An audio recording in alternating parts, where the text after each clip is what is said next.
Our program for today. Amy's on her way in. So our introduction, and to set the scope for you all, we have about a little over an hour right now to hang out with a very, very special person. His name's Stephen Chollet. He and I have traveled the world together and working with the incredible folks at the Raising Placer County Youth. That's Shelly, she's on the call here, so is Renee, so is Christina and Joanna.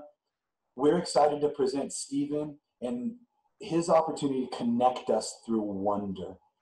Stephen does mentalism, mind reading, and he does human experiments. Yeah, and normally what Stephen does, if you haven't seen his hype video that we recorded, is in person, he has the ability to influence people and to really use all of his senses to lead you through experiences, and which creates this incredible sense of wonder. So I hope to connect you all through this opportunity to hang out with Stephen. After about an hour of interacting with Stephen, we're going to close the show just like you would have seen him in real life, and then you're going to get a chance to ask him questions, like real life, hang out with a rock star and a massive celebrity type of questions. So Stephen, I hope that was the Goosebumps intro for you all. I'm going to turn it over to Stephen here in about 2 minutes. At any point, if you become unmuted or if you send the link to another person that may not be invited, we've got the opportunity to send them back into the waiting room. So look forward to this being like a clean-cut session where we have the ultimate control over the ruffians, if there be any. So with that being said, ladies and gentlemen, Mr. Stephen Chollet. I can hear the applause from around the world. This is amazing, amazing. Hello, everyone. I can see some of you down here on my screen. I'm just going to look through and see who we have here. What I'm secretly doing is judging your Zoom backgrounds. Okay. That's what I find myself spending a lot of my time doing these days. The virtual backgrounds, the real life backgrounds. My name is Stephen Chollet, and as Jeremy said, I like to read minds and influence people. I have a number of techniques at my disposal, and we're going to experiment with a few of those today. But first, I want to try something with all of you. And I can see if you're participating or not, unless you didn't put your video up, in which case I know whether you're participating or not. So here's what I want you to do. I want you to take your hands, wiggle your fingers like this. Let me see. This is how I can tell if you can hear me and if you can see me. There you go. Yeah, join. Come on. There we go. All right. I'd like you to take your hands, put them together, and clasp them just like this. Now, if your left thumb is on top, raise your hand. Say, that's me. Ooh, I see a few there. Diego. Yeah, just like me. That is me, by the way. If your right thumb's on top, raise your hand. Say, that's me. Oh, it's about 50-50. Which is actually what I expect. Some people think it has something to do with whether or not you're left-handed or right-handed. It doesn't. Here's what I'd like you to try. Keep your hands together. I want you to unlace all your fingers and shift them just a little bit and try it the way the other half of the people in this Zoom call like it. Ooh, Scott, I can see the grimace on your face. It's not good, is it? No. So what does this tell us? It tells us that half the people in this virtual room right now are total weirdos, Actually, it means nothing. Go ahead, you can loosen your hands back up. You can go back to the way you like it. What this really tells us is that you have habits. You see, what happened was when you were a baby in your mother's womb, you put your hands together like this and you clasped them together for the first time. I know that sounds sweet. And then you did it again, and you did it again, and you did it again. And eventually you created what's called a neural pathway. In other words, you don't have to think about this. If someone says, clasp your hands together, you just do it this way every time. However, when you try it this way, it just feels a little bit wrong, doesn't it? I want you to try this. Shake your hands out again. Shake your hands out again.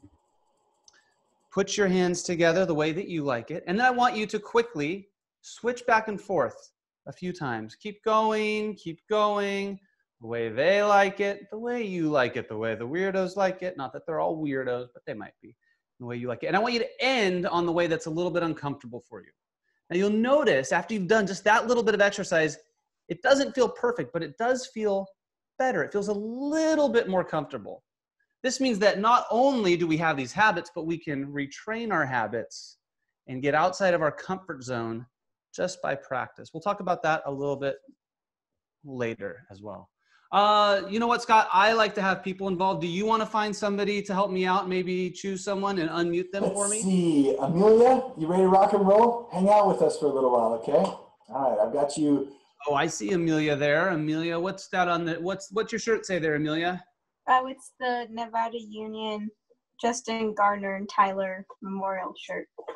Very nice. I like it. I like it. Amelia, have you ever heard of ESP, extrasensory perception? I don't think so. Oh, well, you're about to find out about it. The idea of ESP is that you could know what I'm thinking, I could know what you're thinking, or perhaps you could know things without seeing them. Sounds a little hocus pocus, and it might be. I don't know if I believe it, but I do think that we connect in interesting ways. A long time ago, there was a guy named Dr. Carl Zinner, and he invented or kind of came up with these symbols. They were called Zinner cards. They were used to test for ESP, and we're going to do a little test with you right now. Is that okay? Are you comfortable with that? Yeah. Okay, so we got the circle, we have the square, we have the three wavy lines. Some people think it looks like waves. I think it looks like bacon. We have the cross, and we have the star. Can you guys see all those okay on screen? Yeah. Yes? Okay, perfect. And now I have another set of these cards here, Amelia, and I'm going to see if you could guess which one this is. Which one do you think this is? Three wavy lines. The three wavy lines. Would you believe me if I told you that everybody goes for the three wavy lines? Probably. Well, we can see how you did here. You got the three wavy lines. That's pretty good, pretty good, pretty good. Everybody kind of goes for that on the first go. And so I'm gonna try it this way. So here's how the test would typically work. Normally you would sit in another room or with a barrier between the person and the cards, and they would say, what card do you think this is? And you would try to guess. And if you could get, a more than 20% right, they said that was signs of having possible extrasensory perception. So we'll see how you do. I'm going to mix the cards up a little bit. Let's start with this one here. Which one do you think this is? Star. The star. The star. Okay. Very good. What about this one here? Square. A square. Okay. And let's see. I'm going to say this one. Which one do you think this one is? Circle. Are you sure? Okay, well, we'll go for that. I might ask you a question here at the end. Okay, I have two left. Pick one of these for me. Let's call this one this is your right. This is my left. So do you want the one on the right or the left? Right. This one here? Mm-hmm.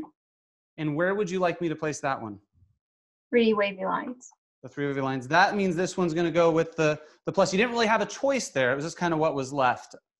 I'm going to ask you a question. Do you want to change any of these? Switch the cross and the circle. You want to switch the cross with the circle? Is that right? Mm-hmm. Yeah. Okay, gonna switch those. All right, like I said, if you got one of these right, that's about a 1 in 5 chance, okay? If you got 2 or 3 of them right, I would say that you probably have high levels of extrasensory perception. If you got all of them right, that would just be amazing. Let's start over here. You got the circle. That's pretty good. That's good. 1 in 5. 1 in 5. You got the square as well. You got the three wavy lines. You got the plus, which means that you also got all of them right. That's amazing. Wow. Well done, you, Amelia. Maybe you should come do the show, and I'll just I'll just go home and we'll call it quits. Thank you so much. Thank you for helping out. Actually, you know what? Before you go, I want to try something else with you. I brought a Rubik's Cube. I didn't bring it. I'm at home, so I kind of have it, but I brought it over here to where I have this set up. I'm going to start mixing the cube up a little bit, okay? And when you want me to stop, just say stop. And I'll go slow. I don't want you to think I'm trying to influence you when to stop. I'm going to try to keep this as random as possible. I'm just going to move the cube around. When you say stop, I will stop. Stop. I'm halfway. Do you want me to keep going or go back? Go back. Go back. Okay, that's fair, right? I'm going to set that right over here. We will come back to that. Amelia, thank you so much. Yeah, you're welcome. All right. So yeah, thank you. Scott, I see you there. You're such a cheerleader. I love it. I can't help it. I want to try something real quick here. I am going to play for you guys a video. If you've seen this video before, you can keep quiet. Then again, you guys are muted, so I don't have to worry about you guys shouting anything out. This is a little bit of an awareness test. I just want you to pay attention. The video will tell you what the goal is, but you'll see. Here we go. This is an awareness test. How many passes does the team in white make? Go!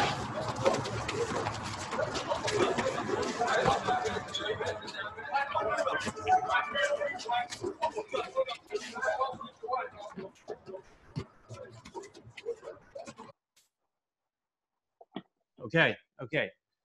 How many passes does the team in white make? You know what? Actually, I'm going to open up so I can see the chat. Start typing in your answers what you think it was. Was it 10? Was it 15? Was it 12? I've heard some people say it was only 7. Someone says 12. I got a 10. A lot. I like that. 7. Ooh, okay.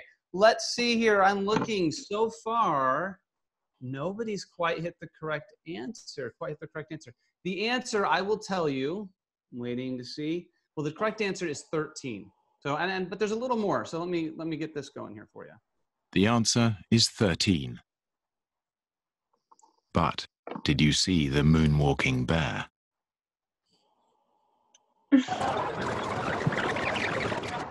Go!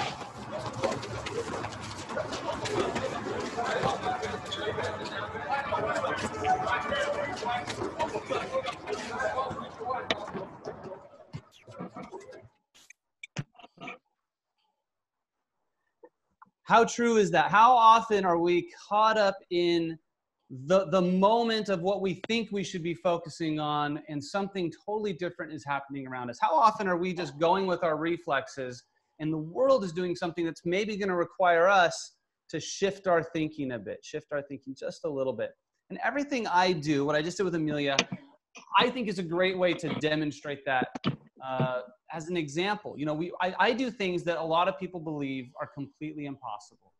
And what's really interesting is usually when people leave one of my sessions or one of my shows, they have a lot of unanswered questions. And I like those unanswered questions. And I'm going to talk about that in a little bit too. But first, I want to try another little experiment. And let's find someone to help out here. Scott, you want to find somebody to help me out with this next experiment? Oh, dude, I want my homie Gianna to help you. Gianna, you ready? I'm looking for Gianna. She'll come up. Gianna, speak loudly. Say, Oh, yeah. Oh, there she is. There she is. Okay, I got you. Hi there. How are you? I'm good. How are you? I'm doing very, very well. Very well. How old are you? I'm 13. I'm turning 14 in July. Ooh, turning 14 in July. I believe I was 15 when I was your age. So I was a little bit ahead of you. But that's okay. That's okay. So here's what we have. I have a 3-year-old son, and during this whole stay-at-home time, we got creative with some fun things to do. One of those fun things was we made flashcards. I said we could put anything you want on them. He actually gets these all right. We've got the monkey. Can you guys see these okay? We have a monkey. We have a tiger. Octopus. It's very cute to hear a 3-year-old talk about the octopus. The elephant. He actually says iguana when you see this now. At first he didn't. I had to train him on that one. A starfish. We've got a rhinoceros, or a rhino for short. The unicorn, which is, I have a daughter. That's probably her favorite. And a cow. I believe that's a Holstein cow, but I'm not an agricultural person. So, Gianna, what we're going to do, is it Gianna or Gianna? How do you say it? Gianna. Gianna. I like that. It's very Italian. Gianna, we're going to play a game here. It's called Keep or Switch. It's really simple. I'm going to ask you one card at a time. Do you want to keep it or do you want to switch it? If you say keep, I will keep it in order. Fair enough? If you say switch, we will switch the cards. Okay? And place them down. If you say keep, we keep. If you say switch, we switch. You don't have to do it in that order. You could choose to switch and then to keep. It's up to you. I want you to keep me honest. The important thing is, as you'll see, is that it begins to change the order of the cards. So here's what we're going to do. First card, the elephant. You want to keep or switch? Switch. Ooh, she switches. right out of the gate. I'll switch it with the starfish. Keep or switch? Switch. Oh, so we'll switch it with the unicorn there. Keep or switch? Keep. Interesting. Keep or switch? Switch. Thought about that one for a moment. I like it. Moving with intention here. The octopus, keep or switch? Keep. Keep. And of course we have the tiger. All right, so this puts the cards into a new order. I'm gonna move the Rubik's Cube over here for a minute. And we have the tiger, we have the octopus. You guys see these okay? Yeah, it's a good spot for them. The monkey, the cow, the rhino, the unicorn, the iguana, a starfish, and an elephant. Now, if I was to ask you, Gianna, to think of just one of these animals, which one comes to mind first? Which one are you drawn to? Starfish. The starfish. You see, it's interesting. People typically pick one close to them, but nobody ever goes for the ends. They never go right for the ends because that might be a bit too obvious. So the starfish, maybe that's a psychologically influential position right there. Of course, you put these in this order, so we wouldn't have known which one was going to be there. But the starfish, that's interesting, but I think maybe all of these are interesting. In fact, maybe every single one of these cards is interesting. And I'll show you what I mean here. On my phone here, I have Instagram. I will put this on the screen. I think I have a way to do that. Give me just a second here. I have a button, and I'm not left-handed. I'm trying to do it left-handed right now. Oh, this is my Instagram right here, @Stephen_Chollet. If you're on your phone, you're probably not gonna be able to go to this right now, but I'll show you on here. However, if you are on your computer, you can get your phone out and you can go to @Stephen_Chollet. You can follow me. You don't have to. That's not the important part. The important part is when we look at my Instagram here, you'll see that a few weeks ago, I posted a photo of a little tiger, which happens to be the very first card that you put in order right here, the tiger. But this is actually one really big photo that you can slide through, and you'll see that the very next card is the octopus. And Gianna, it's actually a really big photo because the next card is the monkey, followed by the cow, the rhinoceros, the unicorn, the iguana, the starfish, and the elephant in the exact order, Gianna, that you put them in. I don't know how you did that. These things blow my mind as much as they blow yours, but thank you for helping out. Thank you, Gianna. Thank you very much. Before you go, though, we got this cube still. Let's mix it up a little bit, okay? I'm going to ask you, I'll hold the cube just like this so you can see it nice and clear. We'll call this the top. We'll call this the right side. This is your left. Left side, right side, bottom, and I have front and back. Which one would you like me to turn? What side would you like me to turn? Bottom. I like the contemplation. She said the bottom. Oh, I didn't hear. Oh, I thought she said the bottom. So if we're clear, this is the bottom down here, right? How many times would you like me to turn it? 1, 2, or 3 times? Twice. Twice. Okay, so this would be twice. 1, 2. It doesn't matter which way we turn it if we turn it twice because it ends up facing just opposite. So I'm going to set this down right over here. We'll come back to that. Thank you so much, Gianna. I appreciate it. And hope you have a wonderful rest of your day. Thank you. You too. All right, I want to try something with all of you now, with all of you. This is another sort of a test. This is not an awareness test, but this is a memory test. And really, it's a little bit of a quiz. I'm going to bring this up here on the screen. These are just some numbers. I just went like a little typing monkey and typed a bunch of numbers in. My question is, this is about, I don't know, what is that? Maybe 20 to 30, not numbers, letters. It's late for me. I've been up since early in the morning. So a bunch of different letters. And Scott's laughing because he knows it's true. A bunch of different letters. If I was to ask you to memorize a random order of letters, how long it might take you?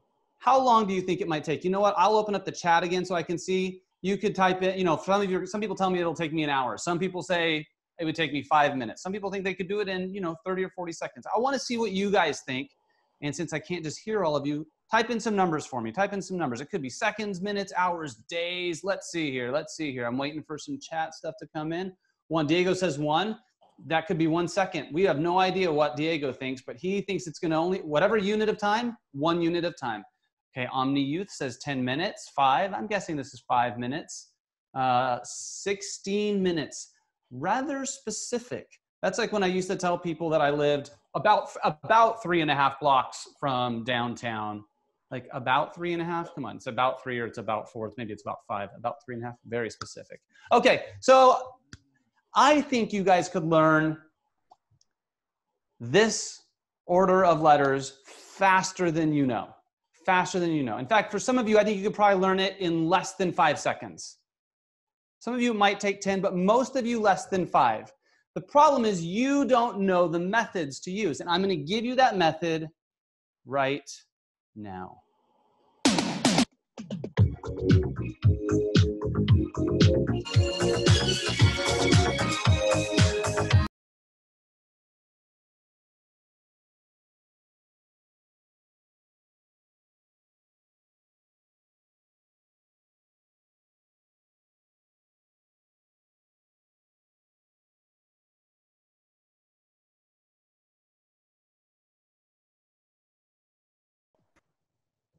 We have known each other, haven't we, Scott? I think the next line is we've known each other for so long. Mm-hmm.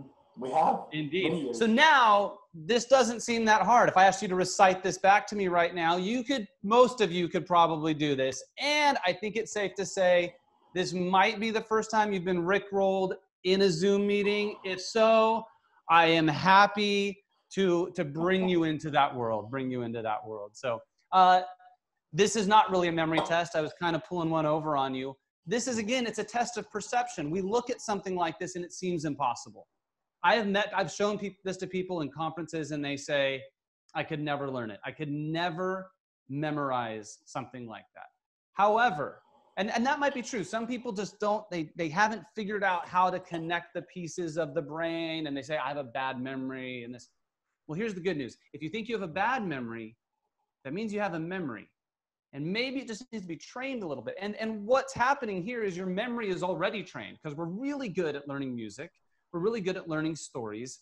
And I think that's a fantastic way for us to explore what's possible in the mind when it comes to memory and things like that. So instead of looking at this piece here, which another interesting thing about this is so often I think we face challenges that we think we don't have the answer to. But in reality, we're just missing one little piece of information. And often we might not take the time to ask for that piece of information. Somebody could have asked me, is there a trick to learning this? And I would say, yeah, yes, absolutely there is. You just have to know that these are the first letters of every word of the chorus of Never Gonna Give You Up, Never Gonna Let You Down. What's the name of the song? I think it's just Never Gonna Give You Up. Rick Astley, Rick rolled, loving it. So I am going to teach you to do something today that you already know how to do, but I'm going to teach you a different way to do it. So how many of you, by a show of hands, I'm not going to say know the alphabet backwards, but how many of you could say the alphabet backwards quickly right off the top of your head? You could just say ZYXWVUTSRQPONMLKJIHGFEDCBA. Smoothly. I don't have it written in front of me. ZYXWVUTSRQPONMLKJIHGFEDCBA. I can do it all day long. I'm going to teach that to you. Here's the catch. Most of you, I would assume all of you, learned the alphabet at a young age. Most of us learned it with a song, right? Remember, songs help us create a memory. We learned A, B, C, D, E, F, G. It's funny, I asked people to recite the alphabet for me during my live show. And 9 times out of 10, they sing it just a little bit, because that helps us. That helps our memory. I'm going to teach it to you. Most of you could probably say the alphabet backwards given enough time, but you'd have to use your existing knowledge of the alphabet to do so. You would go to the end and you would think to yourself, X, Y, Z. So Z, Y, X, what was right before X? T, U, V, W. And then it gets messy. It gets really messy. And it would be a challenge in any circumstance. So I'm going to teach you a new method, and I want you to forget everything you know. Instead, I'm going to tell you a story. And this is a story about a Viking. He used to be a warrior. He's retired from warrioring. Yeah, he's retired from warrioring. And he has a side hobby. He raises really cute little like baby alligators. This story might not make geographic, linguistic, or historical sense, but bear with me, bear with me. And I would love for you, wherever you are, to participate in this. I won't be able to hear you, but if you participate, this will help. So the first thing you need to know about our Viking is that his name is Zy. Zy. However you want to spell it. His name is Zy. So repeat after me. His name is Zy. Zy. Oh, good. I can get Scott. You can mute yourself if you like, Scott, but I don't mind the feedback. So our warrior's name is Zy. And he is, I'm going to tell you what he is. He's an ex-warrior. He's an ex-warrior. What's his name? Zy. And he's an ex-warrior. Now, Zy comes home one day, and on the table, his wife has set out some coupons. And he asks her, he says, "What's our coupons for?" He's got a strange Scandinavian accent. I'm not sure where it comes from. What's our coupons for? So our Viking's name is Zy. He's an ex-warrior. And the question he asks is, "What's our coupons for?" His wife replies, "Milk jigs," or milk jugs, but we'll come to the spelling in just a minute. Milk jugs. And he says, "What?" Okay. So our warrior's name is Zy. He's an ex-warrior. He asks his wife the question, "What's our coupons for?" And the answer is milk jugs. And he says, "What do we need milk jugs for?" And she answers, "To feed cute baby alligators." Remember the alligator thing? So what's our warrior's name? Zy. And he's an ex-warrior. He asked the question to his wife, "What's our coupons for?" The answer, milk jugs. What do we need those for? To feed cute baby alligators. Now, I'm going to give you a little study aid right now. And as we start to think through this story, maybe it'll start to unravel for you. Our warrior's name is Zy. He's an ex-warrior. He asked the question, "What's our coupons for?" The answer, milk jigs. Remember I said we might say it kind of like jigs. The H is, you just have to feel it, I guess. And those are to feed cute baby alligators. So again, our warrior's name is Zy. He's an ex-warrior. The question he asks is, "What's our coupons for?" The answer, milk jigs. Why? To feed cute baby alligators. Now, normally if I was with you guys live and you guys were all here in person, I would bring someone up on stage. We would get rid of this slide. And believe it or not, I'll usually have a handful of people with just that much practice that can recite the alphabet backwards, which is amazing.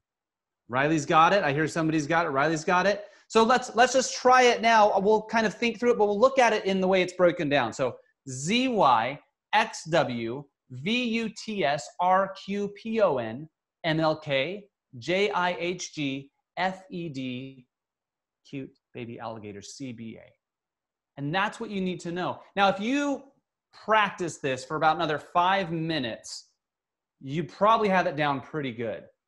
And then if you did it for about 5 minutes every day, or just kind of recited it a couple times, maybe when you're getting ready in the morning, you're brushing your teeth, you go through it a couple times in your head. After about 2 weeks, this would be embedded in your mind and you would never forget it. You would just have to go, "What's his name?" "Oh, ZYX Warrior Vatsar." You would have it forever. And one of the reasons is there's a few things that are happening here.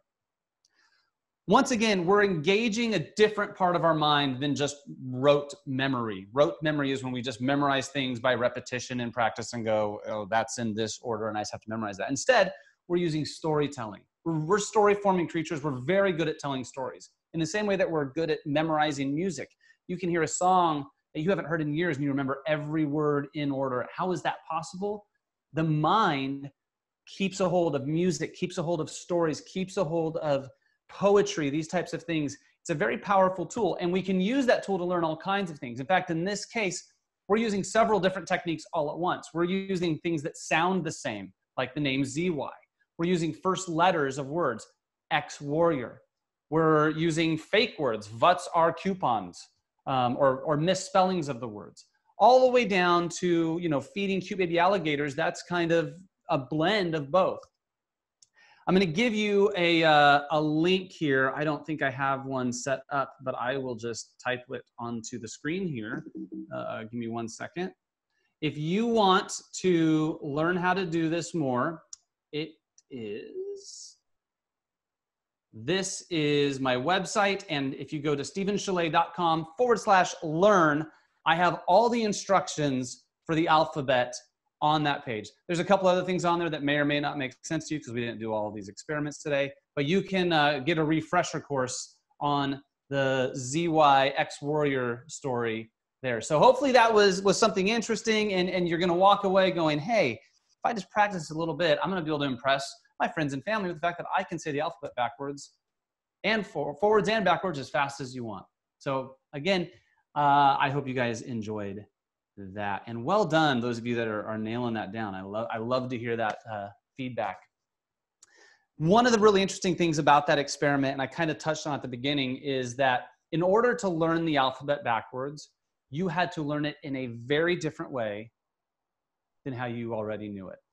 I assume all of you, and maybe, you know, if you maybe have some dyslexia and whatnot, the alphabet might be difficult in general. But for the most part, most of us, we know the alphabet. We learned it as a kid.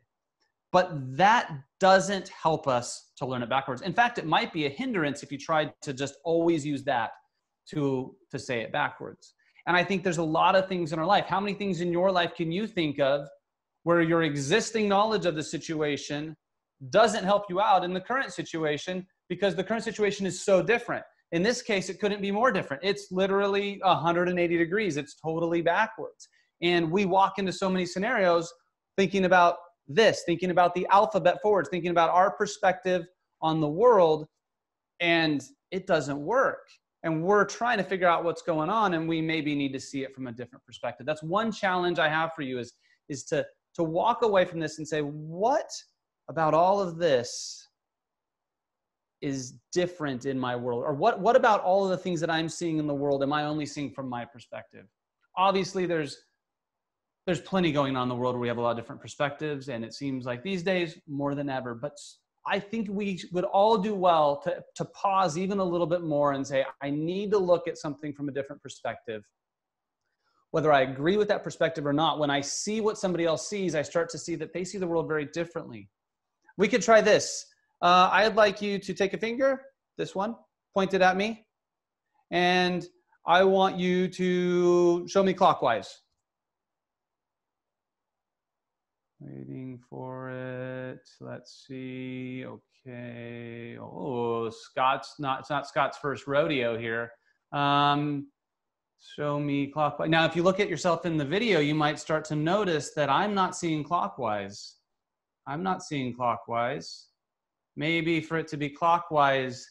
Yeah, there we go. There's some more. You see, I asked you to show me clockwise. And what's our first instinct? To show ourselves clockwise, right? I want to show myself clockwise. It's the same idea, right? You probably believed you had it right. But from my perspective, you were way off. In fact, you couldn't be more wrong. And again, this is all that same thing, these perspectives. And one of the things that I do, you know, we do a lot of this fun kind of mind reading and influence stuff, but I'm always looking for people's first reflex. What are they doing first? And how can I tap into that? That's one of, I'll give that much away. One of my secrets is I pay very close attention to people and the way that they operate. And I look for those reflexes. If you want to be unpredictable, pause for a moment and think about what you're doing right before you do it. Just a fun little fun fact there. Let's see here. I think, you know what? I know what you guys are thinking. It's 4:30 in the afternoon. And we haven't done anything with numbers yet because that's what Scott's like, yeah, that sounds good. Here's what I do. Scott, maybe unmute somebody for me.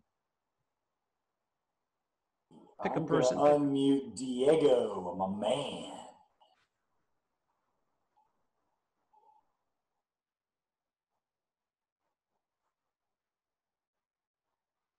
Unmute. There we go. All right. Looks like you muted me for a second. You deserved it. It's true. It's true. All right, Diego, are you ready? Can I unmute you? All right, go for it, homie. All right, just waiting to see Diego's little light there get unmuted. I can't quite hear you yet, Diego. You might need to click unmute yourself. Diego, he's coming in. He's about to hit the button. Still waiting. There we go. What's up, Diego? How are you? I'm doing good. How about you? I'm doing quite well, quite well. Where are you? Where are you in Hawaii? Where are you right now? In the Bahamas. Oh, the Bahamas. So nice. It looks like beautiful weather down there. Diego, I'd like you to think of a two-digit number. Okay? No, not that one. Think of it. I want you to go above 30 for me, okay? Two-digit number. It was actually it was under 30. I know. That's why I need you to pick one above 30. I want it to be a little more of a challenge. You have a new number in mind? Don't say it out loud. You got one? Okay. You know what? Just for fun, I'm going to take 3 guesses. I think you're trying to catch me out. I think you're back to a number under 30. Did you go for the number 11? Yeah. You did. Nice. And then when you changed your mind, did you go to 14? No, I actually went to 31. Oh, 31. 31. Oh, shoot. Okay. Well, that's all right. Let's see here. Here's what we'll do. I'll add that. I'll add that. Oh, let's go here. And, oh, let's go actually. Let's see here. Oh.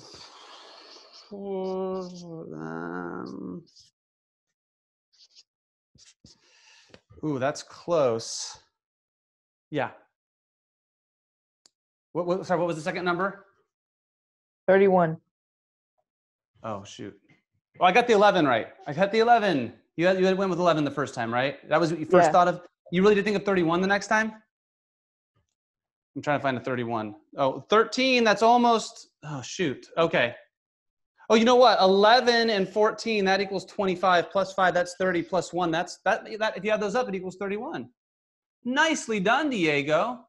Nicely done. Actually, this is interesting too. Let's see here. 10 plus 15, that's 25. Plus 2 is 27 plus 4. Oh, that equals 31 as well.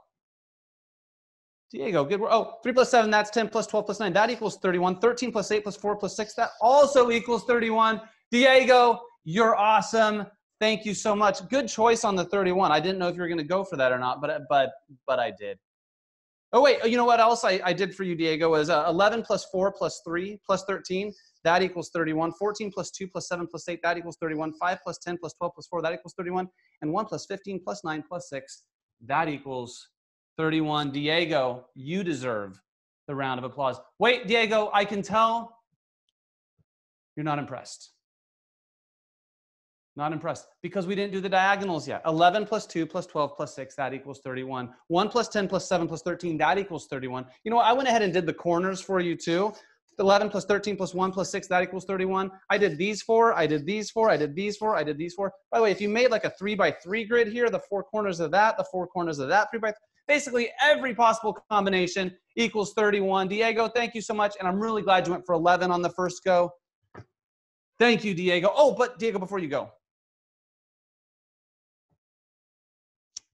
I'm going to have you help me mix the Rubik's Cube. Would you like to choose the top, the bottom, the left side, the right side, the front, or the back?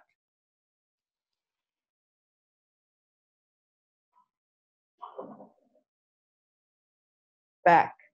The back. So to be fair, this is the back here. Would you like me to move it once, twice, or 3 times? I'll move it this direction. Once, twice, or 3 times? 3 times. 3 times. Diego's, I think, trying to solve the Rubik's Cube in his mind there, which is very impressive. Thank you, Diego. Perfect. Diego, thank you so much. Thank you for helping out. I appreciate it. Everybody give Diego a big, big round of applause. So one of the things that I find really interesting, sorry, I'm just clearing the notifications on my phone here, is this idea. People often ask me, how do you do this? How do you do this? I imagine that's a question I'm going to get in the Q&A, and I'm probably not going to tell you. Not because I think it needs to be a big secret or I don't want you to know, but I don't want you to know. But because I think unanswered questions are just as important as answered questions. I'm going to talk about that again in a little bit, but we live in a world where we can find the answer to just about anything in a heartbeat. The problem is we're going to run into situations in life. All of us have run into situations, and we're going to continue to run into situations now, tomorrow, and far into the future where the answer isn't in the phone. It's not in Google. We can't look it up. And these questions without answers will require people that are willing to hunt down their own answer.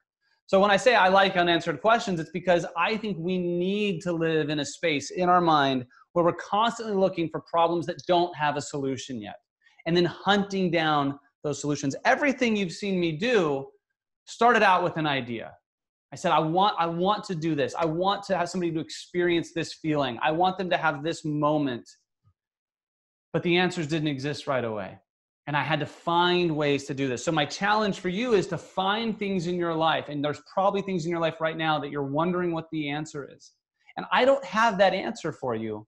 But what I can tell you is that anything is possible. I believe absolutely anything is possible.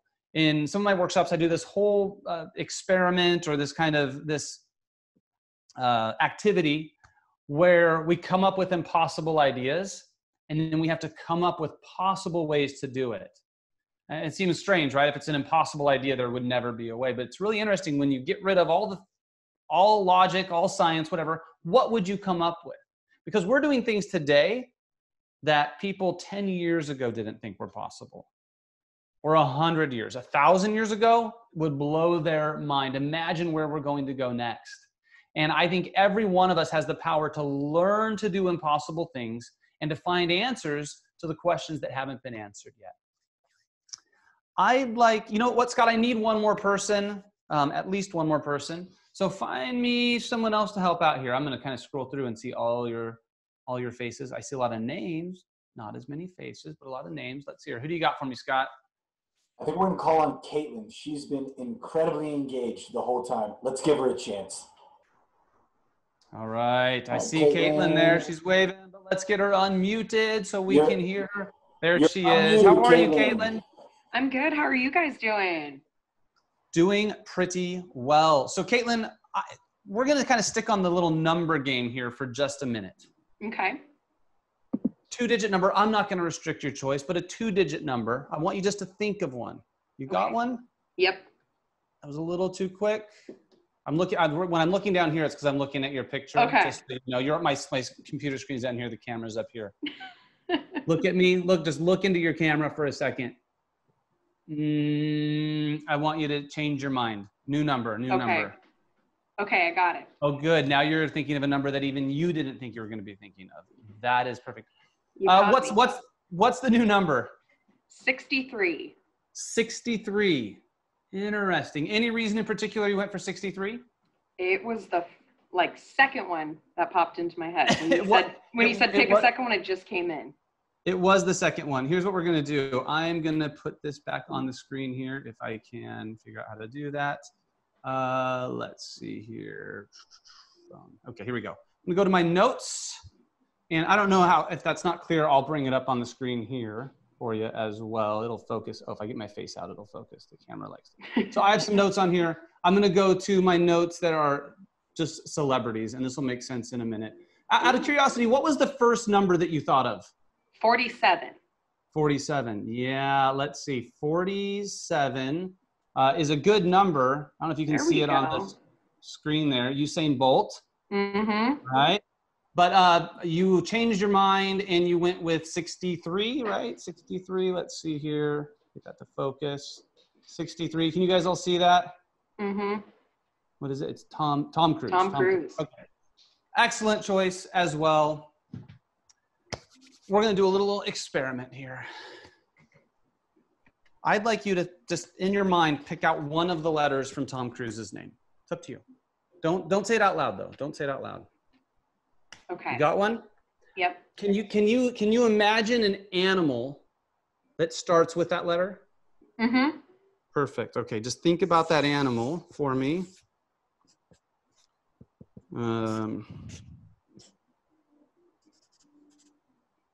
Beautiful, beautiful. I've committed myself here. What is the animal that you thought of? I'm afraid you might have it. It's a cat. Ladies and gentlemen, that is a cat. The ear. Oh, sorry, I didn't finish the ears. There we go. There we go. Definitely a cat. You don't seem impressed. I didn't say I was a good artist. I just said I would draw. So that's awesome. Well, thank you for Beautiful. that. Actually, I don't know if you guys have noticed, I have a little envelope back here. Whenever there's an envelope with a question mark, you should ask yourself, what's in that envelope? Because there's a question mark on it.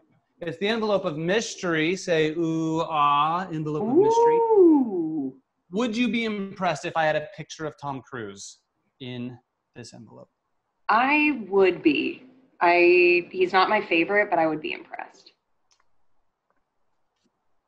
Let's see here. There we go. Ladies and gentlemen. Tom Cruise. He had light hair as a baby, not a ton of hair, and really high photo quality probably for the time this was taken. But nonetheless, that is Tom Cruise. Okay, now Caitlin, I know what you're thinking. What if you hadn't changed your mind? Mm-hmm. I was prepared. I'm a professional. I did have Usain Bolt as well, just in case, just in case. And I want you to notice there is nothing else in that envelope. Like there's no switcheroo. This is all above board. In fact, this is so above board that I actually had a picture of Tom Cruise in the envelope as well. Thank you. I know you didn't feel like you were being influenced, but you might have been. I might have been. You might have been. Actually, I think you were. And I can explain. Okay.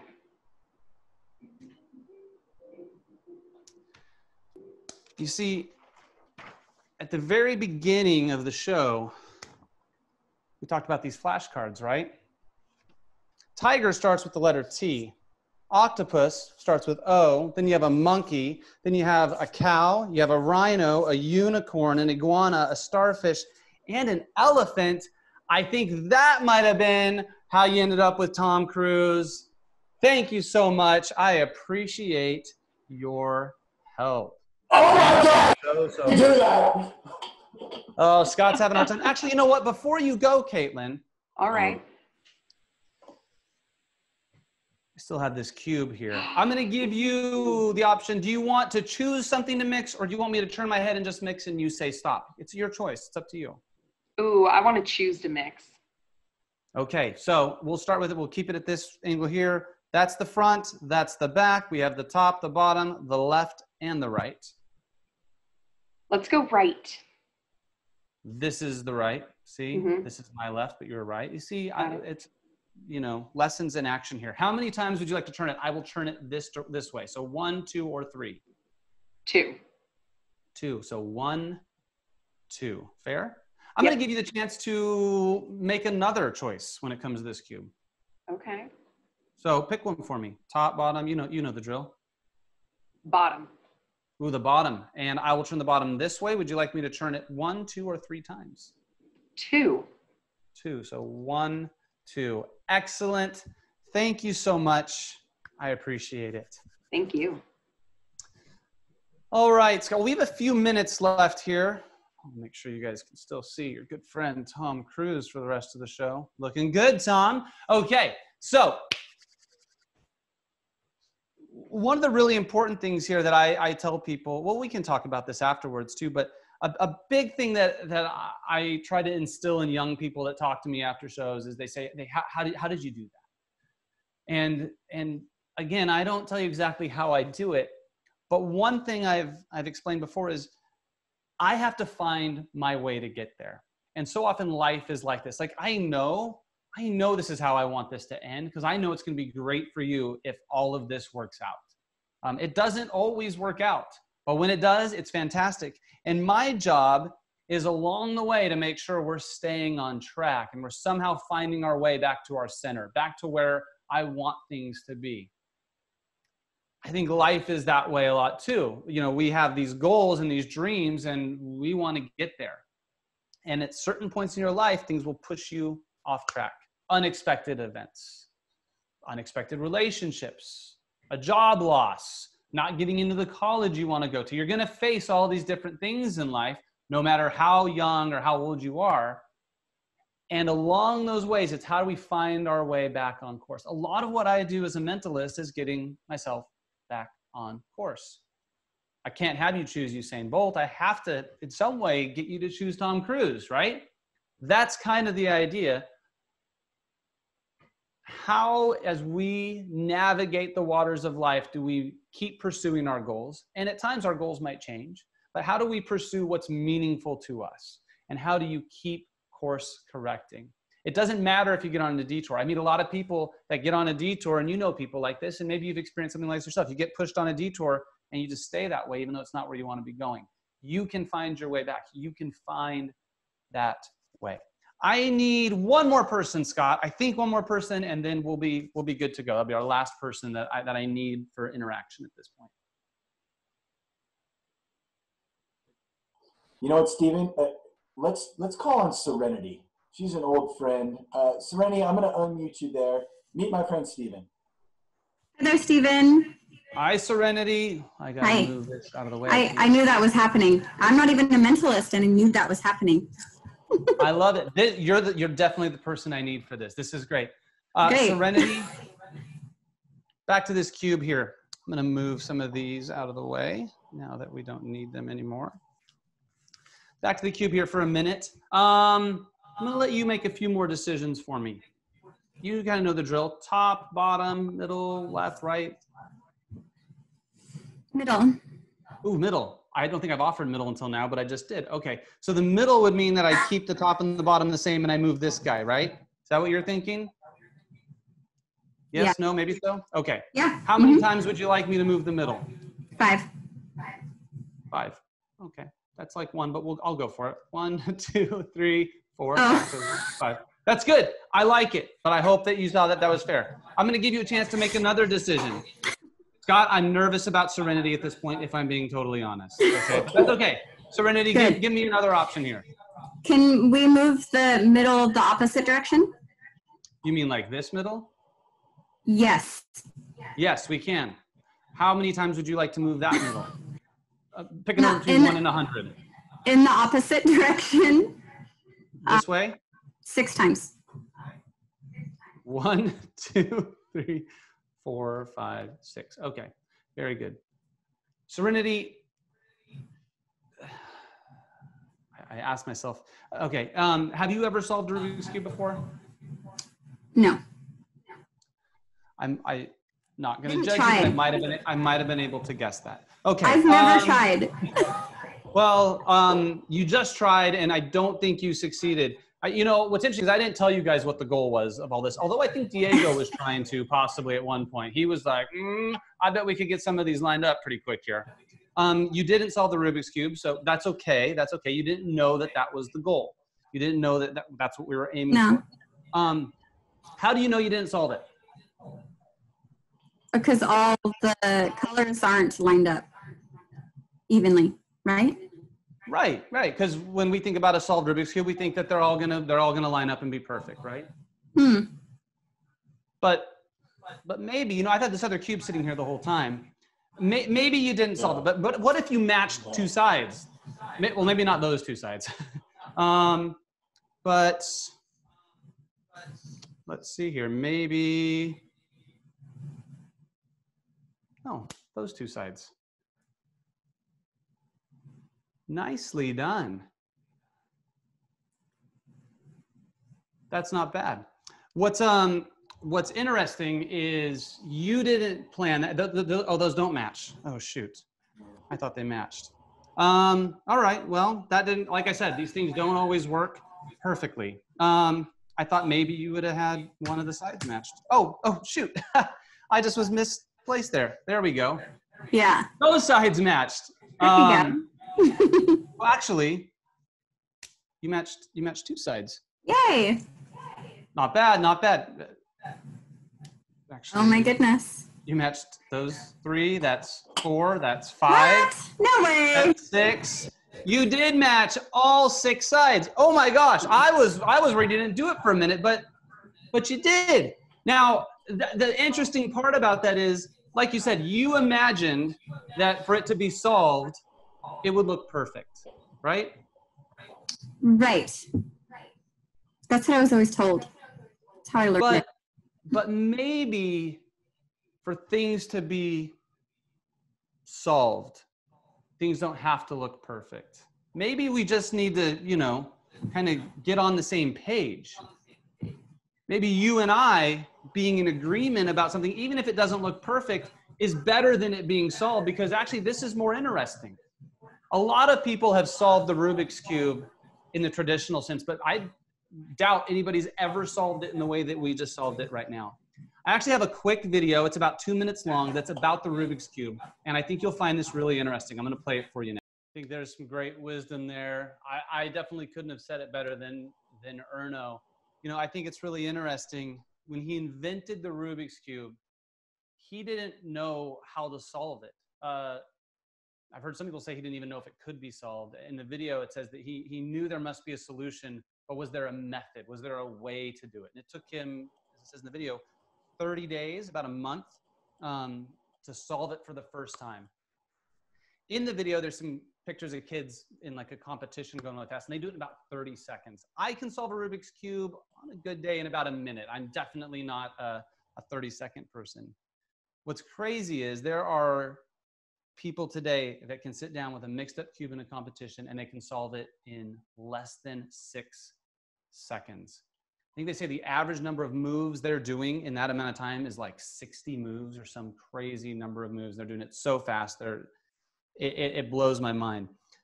But it's amazing just that progress. In fact, the fact that it took the guy who invented it 30 days to solve it, and he knew everything about how it was made. But then people started learning things about something and about unanswered questions and finding new ways to accomplish it. I think that's amazing. I have a dream. I have a dream that it would be possible to solve the cube in 1 second.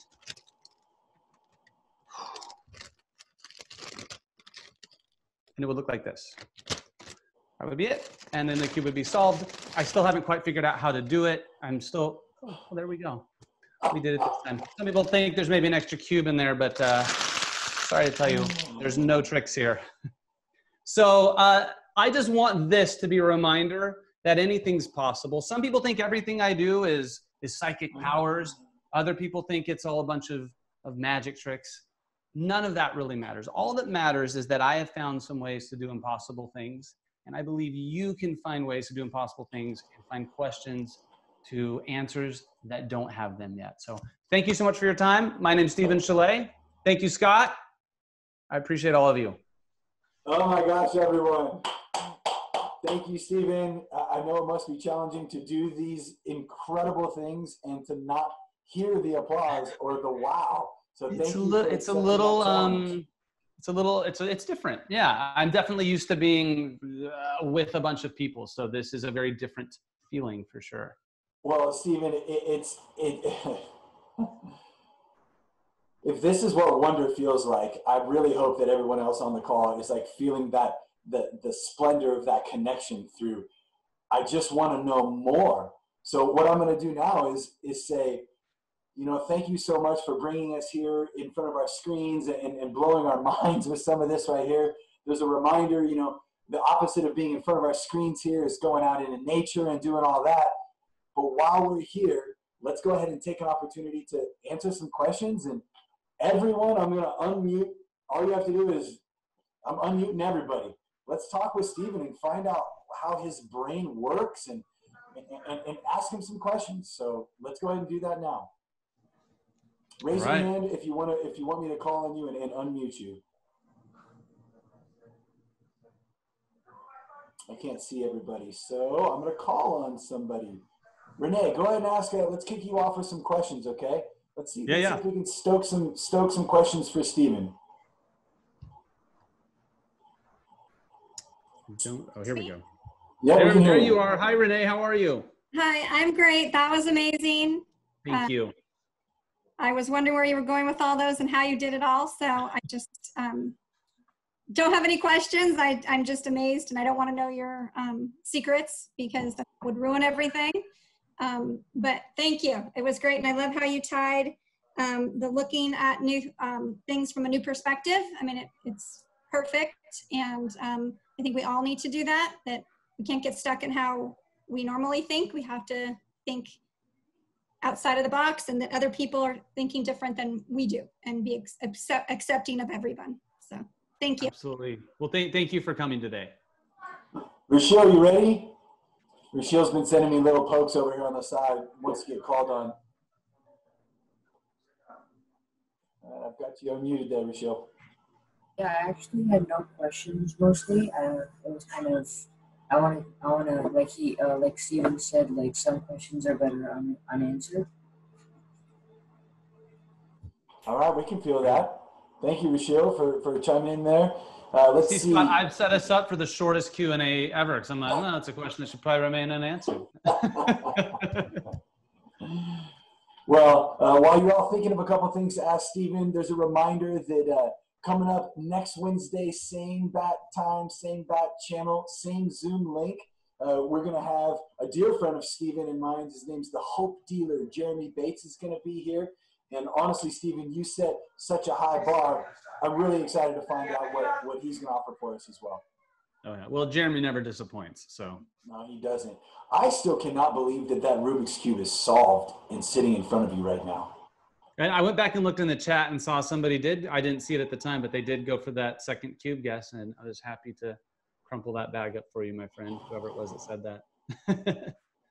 Wow, let's see. Another opportunity for some Q&A. Anybody else want to talk to Steven before I start asking some questions? You know what? While we're doing that, I'm going to pop this back on there just in case anybody does want to be reminded what that website is. That's it right there if they want to go work on their ZYXWs. All right, thank you.